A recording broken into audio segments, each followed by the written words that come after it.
Welcome to Transforming Questions, an interactive Christian formation series for adults 16 plus, preparing for baptism, confirmation, reception, or reaffirmation, and also for those exploring faith for the first or 50th time. Episode 1. Can we question our faith?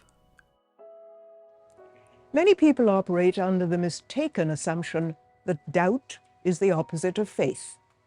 That to have faith means that we accept something without questioning it. There's that nagging fear that you can't be a good Christian if you have a lot of doubt. But nothing could be further from the truth. In fact, almost every single person in our sacred stories who encounters God does so with lots of questions and more than a little doubt. First, the story of Abraham and Sarah. This is the story of an old couple. God comes to them and presents to them the most amazing promises of land and children and legacy, and they don't believe it. In fact, Sarah laughs out loud at the impossibility of it all, which prompts an ongoing series of questions for God, year after year. Like the really big question, how are we supposed to know that we can trust you for this promise?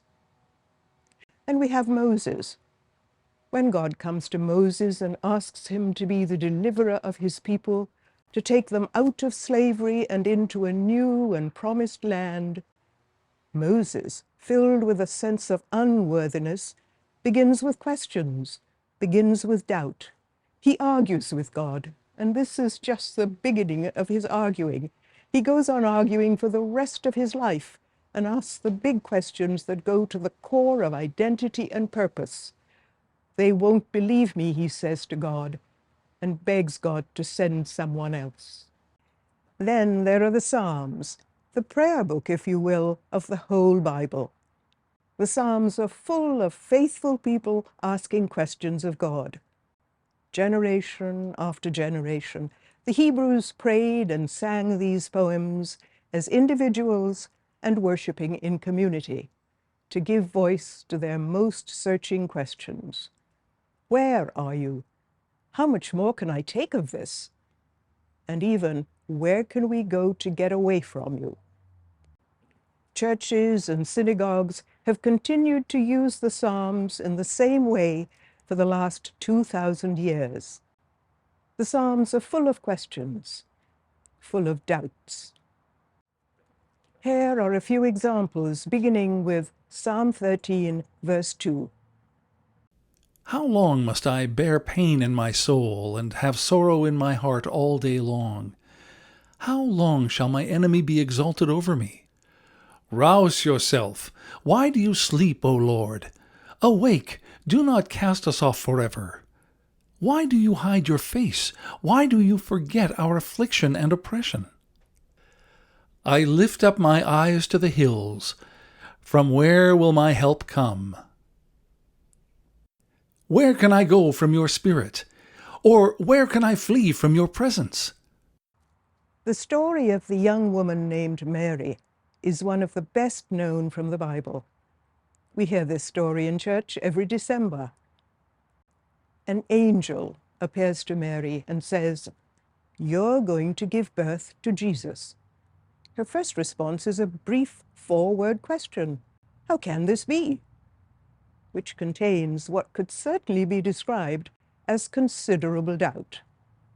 Thomas, who is famously referred to as Doubting Thomas, doesn't believe the stories from his friends who reported that after suffering death on the cross, Jesus is raised from the dead. He wants more than those stories. He wants proof. He wants to be able to use his senses to touch and see the risen Lord. Thomas's unbelief remains until he sees Jesus himself, raised from the dead, with the marks of crucifixion plainly visible on his body. Then we have Paul. Paul is on a journey. He thinks his life is going to go in one direction, and then he is flattened by a vision, a great light. He hears the voice of Jesus saying, "Why are you persecuting me?" Paul responds with doubt and asks, "Who are you, Lord? What am I to do?" Finally, and maybe most heart-rendingly, Jesus on the cross, in despair, pain, and abandonment, asks one of the most ultimate questions. As he takes his last breaths, he cries out, my God, why have you forsaken me?" Questioning isn't just possible for faithful people, it's essential. Asking questions follows the example of those in faith who have gone before us, who have asked many of the same questions that we ask. Asking and wrestling with questions is how we stay in relationship with God, bringing our thoughts and concerns and struggles to God, believing that what God has to say about them is important. Questions are how we grow and develop in our faith. Jesus doesn't encounter anyone and say, "Stay just as you are." Jesus constantly asks questions, challenging people to change, to be transformed. Christians are disciples. That's one of the early terms for Christians. Disciples literally means students. And what do students do? Students ask questions, knowing that it is through questions that we learn about ourselves, about one another, and about God. Now, sometimes we can head to the opposite extreme. Instead of saying we can or we shouldn't question, we say question everything. And this extreme form of questioning can have a negative impact, changing the tone of the questions from an honest and genuine intent to learn to confrontational. Adversarial questioning also becomes a way to avoid a relationship. Have you ever met someone at a party or gathering and they just keep asking questions, barely letting you answer before going to the next one? As an introvert at parties, I've fallen into this trap before, peppering the poor person with questions, not in an attempt to really get to know them, but to cover my own nerves. Or sometimes we might ask questions, not to encounter God, but to trip God up, or to distance ourselves and avoid closeness with God. Another thing we might do is simply say that anything goes. It isn't necessary to believe in anything specific. Just ask an endless series of questions and not worry about finding any answers. That's not what faithful relational questioning looks like. Perhaps the best example for faithful questioning in the Bible is the story of Jacob in Genesis 32. The same night Jacob got up and took his 2 wives, his 2 maids, and his 11 children, and crossed the ford of the Jabbok. He took them and sent them across the stream, and likewise everything that he had. Jacob was left alone, and a man wrestled with him until daybreak. When the man saw that he did not prevail against Jacob, he struck him on the hip socket, and Jacob's hip was put out of joint as he wrestled with him. Then he said, "Let me go, for the day is breaking." But Jacob said, "I will not let you go unless you bless me." So he said to him, "What is your name?" And he said, "Jacob." Then the man said, "You shall no longer be called Jacob, but Israel, for you have striven with God and with humans, and have prevailed." Then Jacob asked him, "Please tell me your name." But he said, "Why is it that you ask my name?" And there he blessed him. So Jacob called the place Peniel, for I have seen God face to face, and yet my life is preserved. The sun rose upon him as he passed Peniel, limping because of his hip.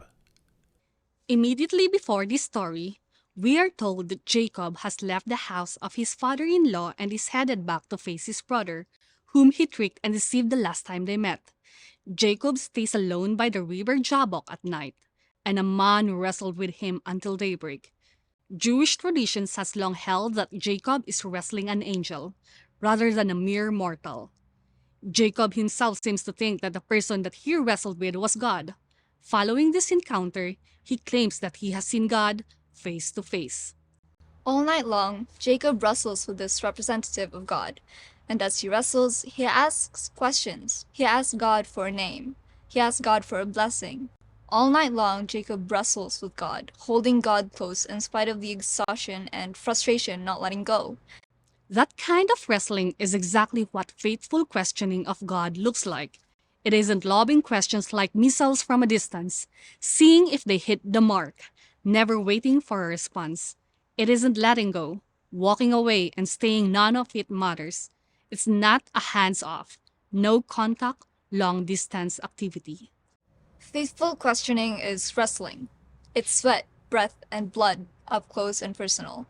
It's clinging on tightly as though your life depends on it, as though it really matters. It's not letting go in spite of the exhaustion, frustration, and pain. Jacob wrestles all night long and doesn't get answers. Instead, he gets a new name, a new identity, Israel, one who wrestles, strives with God. Jacob's willingness to cling to God in the midst of unanswered question, to hold on and not let go, becomes his central, defining identity. And from Jacob, from Israel, comes the people Israel. The people understood as belonging to God. The pattern for faithfulness, for being people of God, starts with the wrestling match.